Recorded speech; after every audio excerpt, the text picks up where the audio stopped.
Assalamualaikum warahmatullahi wabarakatuh. Kita kembali membahas tentang Pak Quraisy Shihab. Ya, di video sebelumnya kita sudah mengangkat video dari Pak Quraisy Shihab yang menafsirkan surat Saba ayat 24. Ya, dikatakan bahwa agama ini ya, yang berhak menentukan benar atau salahnya Allah. Dan kebenaran itu nanti akan dibuktikan di hari akhir. Jadi sekarang nggak boleh ada yang merasa benar sendiri. Ya, jadi bisa jadi orang kafir benar, bisa jadi orang Islam yang benar. Ya, dan nanti buktinya di akhirat, bukan sekarang. Sekarang nggak boleh kita merasa bahwa agama kita ini yang paling benar, nggak boleh. Itu kan ngawur luar biasa. Berapa banyak ayat Al-Quran, hadis yang menjelaskan tentang kebenaran Islam. Dan satu-satunya Rob yang berhak diibadahi dengan benar Allah Subhanahu wa Ta'ala. Dzalika bi annallaha huwal haqq. Ya, wa anna ma yad'una min dunihi huwal batil. Dan apa yang mereka seru selain Allah Subhanahu wa Ta'ala itu batil. Jadi nggak mungkin ya, agama selain Islam memiliki potensi benar. Kalau agama selain Islam memiliki potensi benar dan bisa masuk surga nantinya, untuk apa ada nabi? Untuk apa ada agama? Untuk apa ada Al-Quran? Untuk apa ada hadis? Untuk apa ada para imam madzhab? Untuk apa ada para imam ahli hadis? Kan nggak perlu. Orang bebas mau berkreasi, membuat agama apa saja terserah. Karena bisa jadi agama mereka yang benar, agama kita yang benar. Ini kan pemahaman yang ngawur. Ya.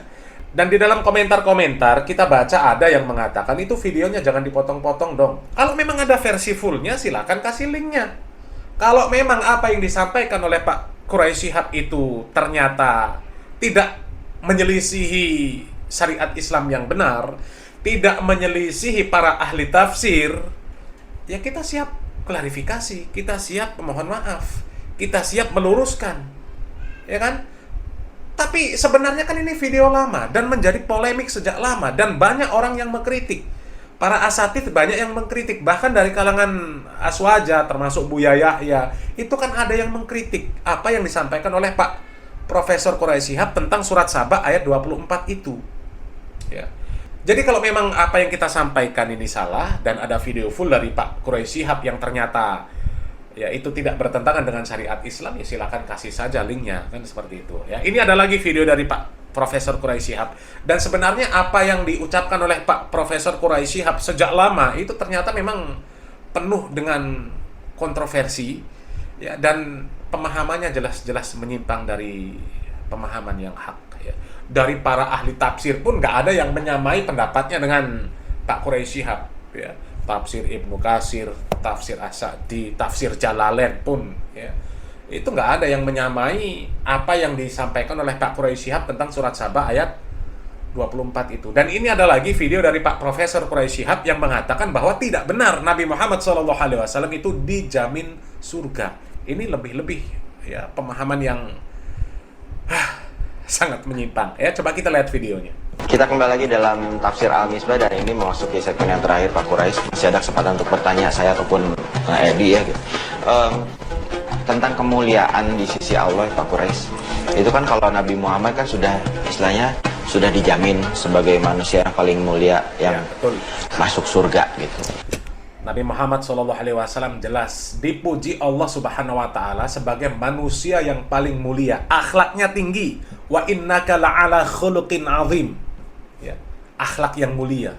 Nah, untuk kita manusia-manusia yang hidup zaman sekarang ataupun masa depan masa yang akan datang gitu, apakah ada kemungkinan untuk bisa mengejar status seperti itu Pak Quraisy? Paling tidak ya gitu, hampir seperberapanya lah gitu, agar kita merasa yakin. Iya, satu hal dulu, tidak benar, saya ulangi, tidak benar bahwa Nabi Muhammad sudah dapat jaminan surga.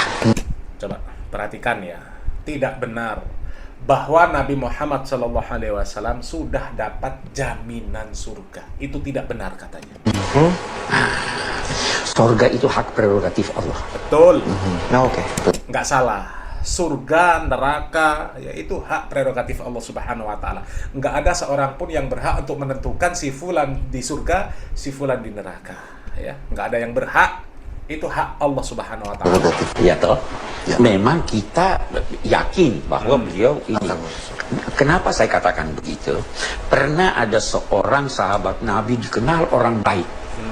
Terus teman-temannya di sekitarnya berkata, bahagialah engkau akan mendapat sorga. Nabi dengar. Siapa yang bilang begitu tadi? Nabi berkata, tidak seorang pun yang masuk sorga karena amalnya. Perhatikan. Kamu berkata dia baik, amalnya jadi jamin sorga. Sorga hak prerogatif Tuhan. Terus ditanya, kamu pun tidak, wahai Nabi Muhammad? Saya pun tidak. Kecuali kalau Allah menganugerahkan rahmat kepada saya. Jadi kita berkata dalam konteks sorga dan neraka, tidak ada yang dijamin Tuhan, kecuali kita katakan bahwa Tuhan menulis di dalam kitab sucinya bahwa yang taat itu akan dapat surga. Ya, Ada ayatnya ya. Ada ayatnya bahwa Nabi Muhammad akan diberikan sesuatu yang menjadikan beliau itu merasa puas dengan anugerah Tuhan. Kita pahami itu bahwa sorga dan apapun yang beliau kehendaki. Tapi buat kita kiai sebesar apapun, setaat apapun, jangan pastikan bahwa dia masuk surga. Sebaliknya, manusia sedurhaka apapun, jangan pastikan bahwa dia pasti masuk neraka, karena itu hak prerogatif Tuhan. Baik. Kak Edi, ada yang mau ditanyain lagi?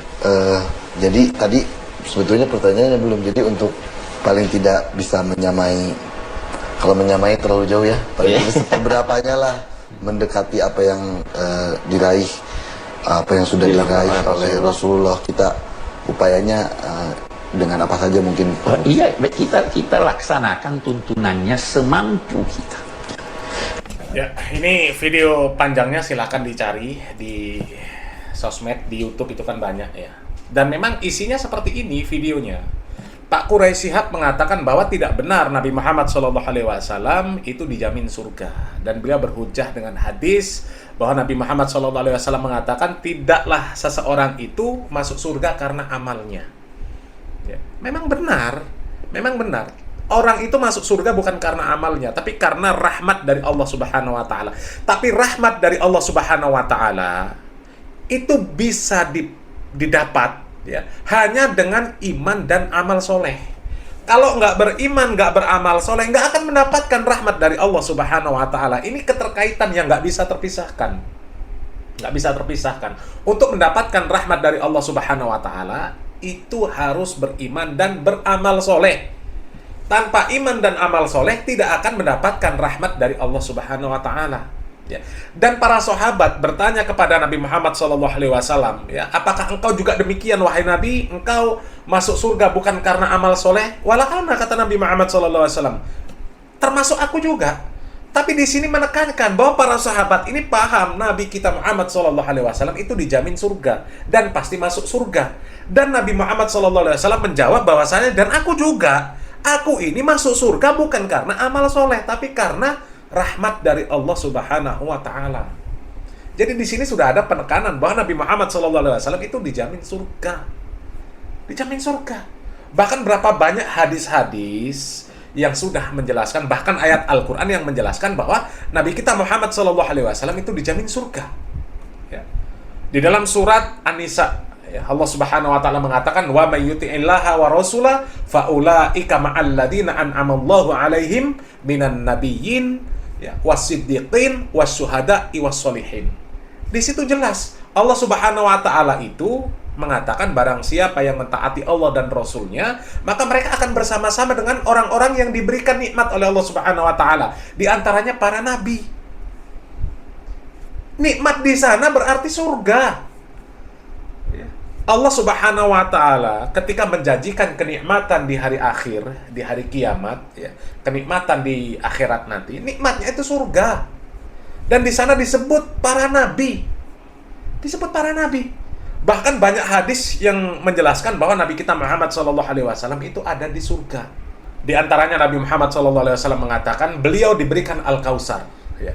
Al-Kautsar itu adalah sungai yang ada di surga, yang gayungnya itu sejumlah bintang-bintang di langit. Itu menunjukkan Nabi kita Muhammad SAW di surga. Kemudian Nabi Muhammad SAW mengatakan, ana wa kafilul yatim fil jannah hakadha. Ya. Aku dengan orang yang merawat anak yatim nanti di surga seperti ini. Kedekatannya. Seperti jari telunjuk dan jari tengah. Ya. Kemudian masih banyak hadis-hadis yang menjelaskan bahwa Nabi Muhammad SAW itu di surga. Ya. Nabi Muhammad SAW di dalam hadis riwayat Ahmad mengatakan, ya, barang siapa yang memiliki tiga anak wanita, ya, atau 3 saudari perempuan, ia bertakwa kepada Allah Azza wa Jal dan memenuhi kebutuhan mereka, maka ia bersamaku di surga nanti. Dan beliau mengisyaratkan dengan 4 jarinya. Jejer-jejer, tetanggaan dengan Nabi kita Muhammad SAW. Dan masih banyak hadis-hadis yang menjelaskan bahwa Nabi kita Muhammad SAW dijamin surga.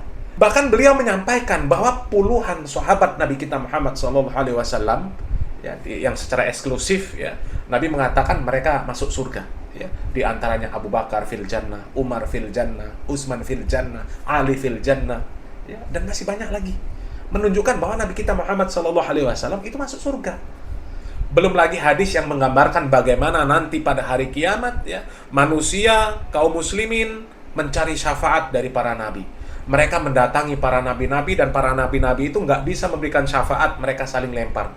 Sampai akhirnya, ya, mereka mengatakan mintalah kepada Muhammad SAW. Dan kemudian, ya, mereka minta mendatangi Nabi Muhammad SAW, mereka minta syafaat, kemudian Nabi Muhammad SAW memohon kepada Allah Subhanahu Wa Taala, maka barulah beliau SAW memberikan syafaat.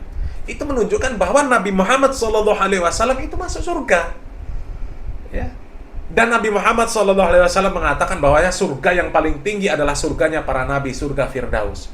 Jelas para nabi masuk surga. Lah gimana kalau para nabi nggak masuk surga, nggak dijamin surga? Wong para nabi maksum. Coba, ini jelas jauh dari pemahaman para ulama yang lurus. Ya, ya, alhamdulillahnya sekali lagi, ya, tafsir beliau nggak laku. Ya, kalau laku, ya berapa banyak nanti orang yang akan tersesat mengikuti pemahaman yang seperti itu. Na'udzubillah min dzalik, ya. Mudah-mudahan bermanfaat.